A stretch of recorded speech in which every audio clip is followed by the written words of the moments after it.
Hi friends, Radhika baby tips চ্যানেলে আপনাদেরকে স্বাগতম। দয়া করে ভিডিওটি শেষ পর্যন্ত না দেখে অহৈত মন্তব্য করবেন না। পাড়ার প্রতিবেশী, আত্মীয় স্বজন সকলে গর্ভবতীকে দেখলে প্রশ্ন করেন ছেলে না মেয়ে আসছে। খুব কম লোকেই জানতে চান গর্ভের বাচ্চার ওজন ভিত্তি ঠিক আছে কিনা। আর সমাজের প্রচলিত আছে কিছু উপায় যা দ্বারা আলট্রাসাউন্ড ছাড়াই বলা যায় ছেলে না মেয়ে হবে। তাই আজকে জানাবো কোনো পরীক্ষা ছাড়াই কিভাবে ছেলে না মেয়ে বোঝার চাই সেই সম্পর্কে। তো বন্ধুগণ, চ্যানেলটি সাবস্ক্রাইব করে না থাকলে অবশ্যই সাবস্ক্রাইব করে বেলকনটি বাজিয়ে দিন। কথা না বাড়িয়ে চলুন মূল ভিডিওতে। গর্ভবতীর পেট। ধরুন আপনার পেটের নিচের অংশটা গোল আকার ধারণ করেছে, অনেকটা ফুটবলের মতো, তাহলে আপনার ছেলে হবে। আর মেয়ে সন্তান থাকলে গর্ভবতীর পুরো পেট গোল আকার ধারণ করবে। 2. সকালের অসুস্থতা। অধিকাংশ গর্ভবতী নারী সকালের অসুস্থতায় ভোগেন।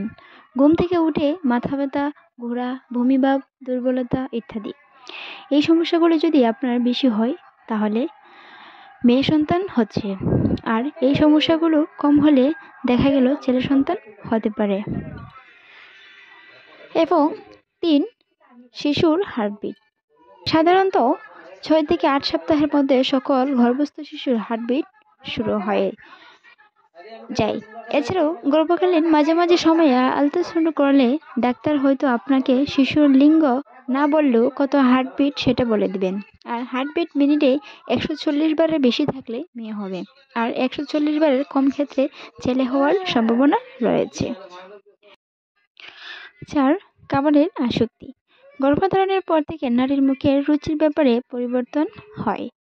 কেউ কেউ বমির কারণে কিছুই খেতে পারেন না, আবার অনেকে কাঁচা জাল, মাটি, মধু, কেমিক্যাল গন্ধ নিতে ভালো লাগে। যদি গর্ভকালীন সময়ে আপনার মিষ্টি, চকলেট জাতীয় খাবার খেতে বেশি ইচ্ছা হয় তাহলে, আর লবণাক্ত খাবার বেশি খেতে ইচ্ছা হলে ছেলে হয়।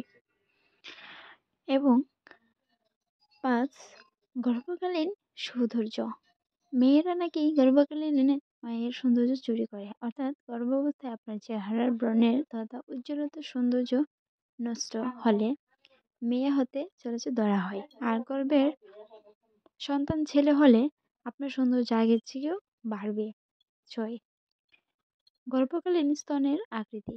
নবজাতক শিশুর প্রথমবার মাতৃদুগ্ধ, যেটা সৃষ্টিকর্তার এক নিপুণ দান, যার কারণে গর্ভধারণের পর থেকে নারীর স্তনে দুগ্ধ তৈরির উৎপাদন জমা হতে থাকে। এতে গর্ভকালীন স্তনের আকার ক্রম বাড়তে থাকে। যদি ডান পাশের স্তন কিছুটা বড় দেখায় তাহলে গর্ভস্থ শিশু ছেলে, আর মেয়ে শিশু হলে বাম পাশের গর্ভস্থ শিশু বড় হয়।